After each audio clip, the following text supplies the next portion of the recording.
Hey everybody, it's Kay back again today with another question for you.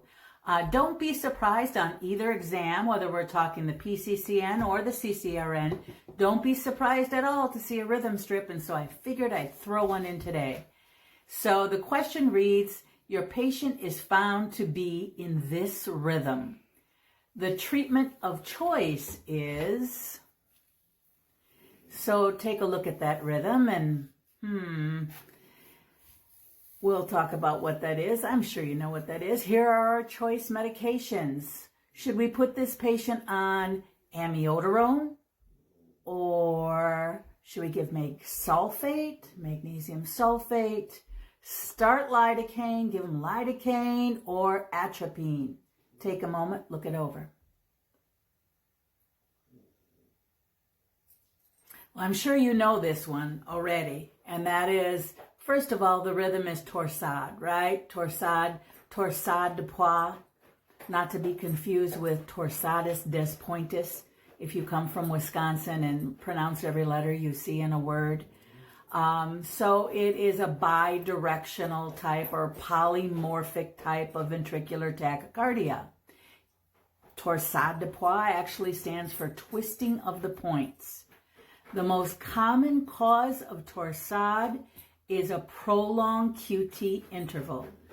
Now don't get mixed up with this, because a lot of times in class when I say, what is the primary cause of torsade de pois? Everybody will say low magnesium, because they key into the fact that magnesium sulfate is the treatment.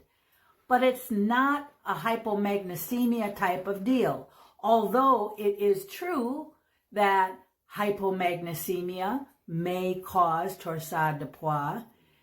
The thing that causes it, however, the underlying reason is prolonged QT interval. Anything you can imagine that prolongs the QT interval. It's not hypomagnesemia. That is not the true cause of it, although hypomagnesemia, just by virtue of having a low mag, can prolong the QT.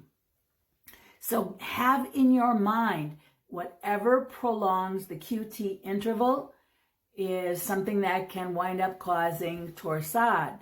Now I want you to think about some very basic things, like I want you to think about things we use in critical care, like say Haldol or Seroquel or Cipro, or we have patients with ischemic heart disease. Any one of those prolongs the QT and thus can cause torsade de pois. Now, MAG is given because MAG is known to shorten the QT interval, all right? So you don't have to be hypomagnesemic to go into torsade. Torsade is caused by prolongation of the QT interval. The reason why magnesium sulfate is given as a first-line drug for torsade is because no matter what your MAG level is, magnesium sulfate is going to shorten your QT. The other drug choices here, amiodarone, that probably wouldn't be a nice touch because amiodarone actually can prolong QT interval. Then we have lidocaine. Lidocaine is not going to prolong QT interval, which is a good thing, right? But it's not as good as magnesium sulfate in shortening the QT.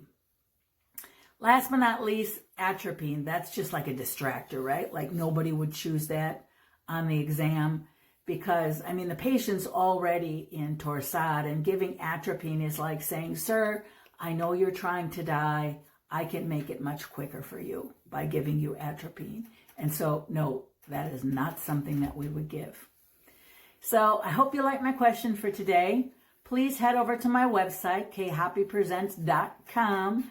Check out my membership community and think about joining and take a look at the classes that I have to offer online. See if there's something there that might benefit you in preparing for your CCRN or PCCN exam. I have 30 CE hour reviews in both of those areas, both for the CCRN and the PCCN.